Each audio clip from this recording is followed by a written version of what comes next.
careful who you assemble. Marvel Studios' Thunderbolts is only in theaters May 2025. Chucklenuts, this right here, this is what I love to see.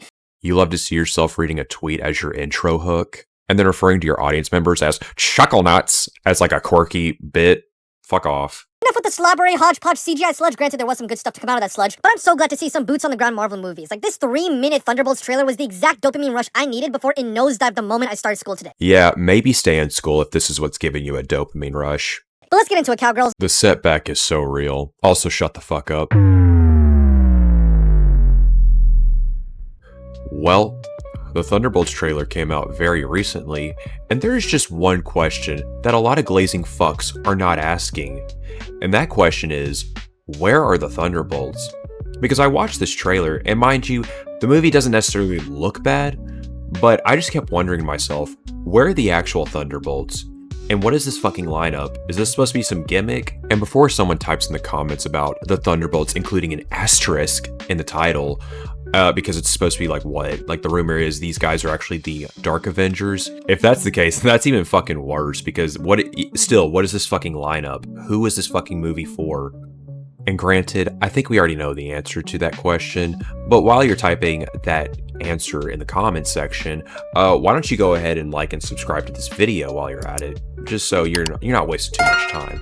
But never mind the self-glazing like all these other punk-ass YouTubers are doing with this movie.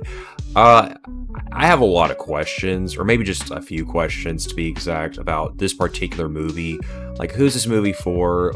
Why even bother calling this movie the Thunderbolts? And if you're going to bother making a Thunderbolts movie, well then, it looks like we're missing the mark here in a lot of areas. Like, for starters, let's talk about this character lineup. Like, why do we have 3 super soldiers, fake Taskmaster, Ghost from the second Ant-Man movie? I almost forgot she existed in this entire, Marvel Cinematic Universe. And then, of course, the one and only Yelena, played by Florence Pugh. Now granted, Florence Pugh alone is probably the reason why I'm even going to bother watching this movie, and it'll definitely be a try not to goon session over Florence Pugh, because this will be one of the few movies where you get to watch her in like all of her stunning ways without that stupid fucking nose piercing she likes to wear in real life. But all jokes aside, yeah, she's probably the reason why I'm going to watch this movie, along with seeing Wyatt Russell as John Walker. He was actually one of my favorite characters in Falcon and the Winter Soldier. Even though I really hated that show, he was probably one of the highlights of that show for me, because his character actually made a whole lot of sense in my opinion. He was totally justified in what he did a lot of the times. But of course, the hive mind that is the normies on Twitter and Reddit, of course, didn't like him because everybody just told each other, we don't like this character because of X, Y, and Z, yada, yada, yada. It's like, shut the fuck up. But no, regardless of that, this movie, Thunderbolts, or Fake Bolts, if you want to call it that, is definitely missing the mark here, because this movie had a lot of opportunities to, pursue, and one of those opportunities would be, actually including the Thunderbolts, like Baron Zemo, most importantly, of all characters that you would want to include in a lineup like this. Like, okay, never mind everyone else, but at least like have an OG in there like Baron Zemo. And this would have been a perfect time to have included a character like Baron Zemo in a movie to this degree, because he definitely had a lot more interesting things after Falcon and the Winter Soldier. I felt like they were kind of setting him up to do more things, or more interesting things. But it looks like they're not taking that route in this movie. I guess, I don't know if he's just going to be a cameo or if he's going to be in the background somewhere. No idea, but I think it's a huge mistake not to have him in like the main lineup.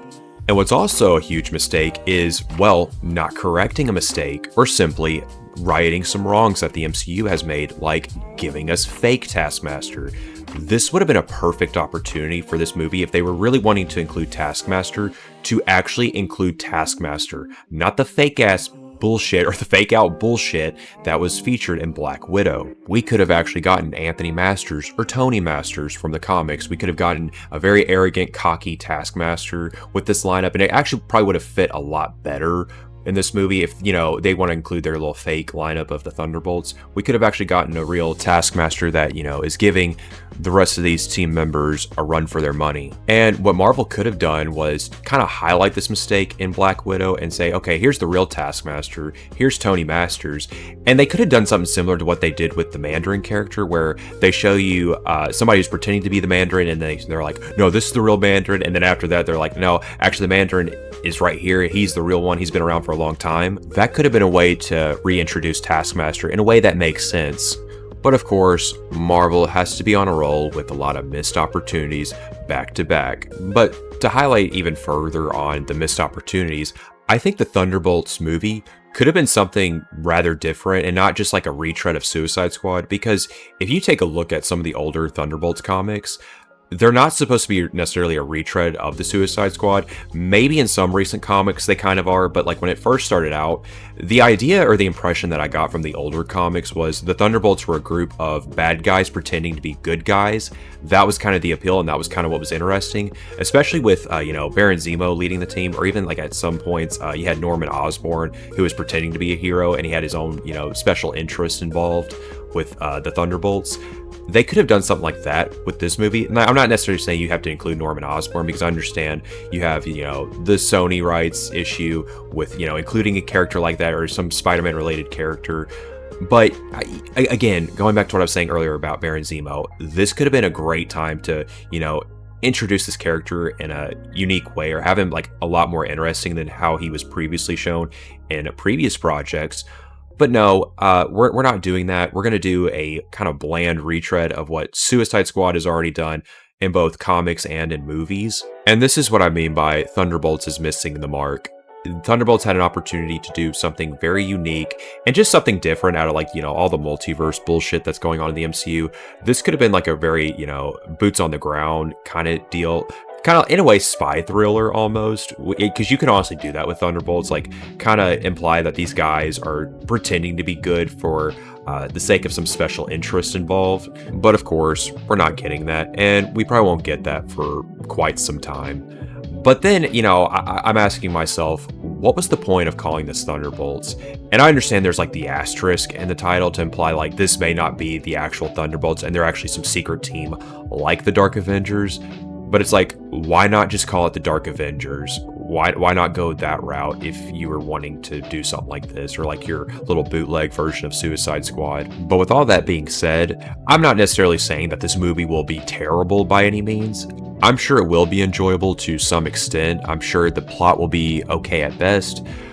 But other than that, I'm not seeing anything unique being done here. I'm not seeing how like this will be the greatest thing in the world. Or mainly what I'm referring to is people just glazing the shit because it has nothing to do with the multiverse or whatever. It's kind of like its own separate story aside from like the multiverse saga. But I'm just simply asking, what was the point in all of this? Why do a Thunderbolts movie if we're not going to do a Thunderbolts movie? That's essentially all I'm asking here. But with all that being said, before I conclude this video, I thought I would share you guys something funny I saw with a YouTuber that I tend to watch from time to time, and his name is Dave Cullen. I was watching his video on his thoughts on the Thunderbolts trailer and his overall analysis on subjective morality, or moral relativism as he titles it in the video. And I actually agreed with a lot of the points he was making, but something I thought was funny was when he was talking about how a lot of superhero movies have that kind of desaturated look, they have that soulless look to them, and Thunderbolts of course being no exception to that. But he says something in the video where he says, essentially, where's that superhero look? Why don't movies have that superhero feeling anymore? And I'm just going to show the clip here so you know what I'm talking about. Visually, it's so dull with this bland, grayish, desaturated color palette. Remember when superhero movies looked like this? Give me some color, please. Some life. Give me some color, please. Some life. I just thought it was funny that out of all the examples he could have used, he uses the most soulless looking film in the entire MCU, that being the Avengers. Because if you look back at the Avengers, it definitely has a soulless look to it. It looks like a made-for-TV project, and a lot of the visuals are completely outdated in my opinion. I would argue that Avengers Age of Ultron, which was, still directed by Joss Whedon, looks 10 times better than the first Avengers movie. Granted, that's a very low bar, but my point still stands. I just thought that was an overall funny comment that YouTuber made, and no hate to that guy. I actually watched some of his stuff like I mentioned earlier, and I'll even leave a link to that video in the description below because I do think it's worth checking out, at least, listening to his overall thoughts on Hollywood and the theme of moral relativism and how it's impacted a lot of stories within cinema. I do think it's worth checking out in that sense, but I couldn't help but to laugh at that comment because I just thought, again, out of all the movies you could have chosen, you even could have gone outside of the MCU and chosen a more, a superhero film that actually has that superhero feel to it, that has a lot of, saturation and whatnot, or not even just like a lot of saturation, but just, good contrast. You can find that with a lot of Fox Marvel movies, believe it or not. But with all that being said, I think I'm going to conclude this video here. I'm curious as to what you guys think of the Thunderbolts, or the fake bolts as I want to call it. Do you guys agree with my thoughts on this? Do you think it's a missed opportunity, or they're missing the mark? Or you think I'm just a piece of shit and I don't know what the fuck I'm talking about? I'm really curious as to what you guys have to say in the comments below. And with all that being said, thank you guys for taking the time to watch. Make sure to like and subscribe, and I'll see you in the next one. Bye for now.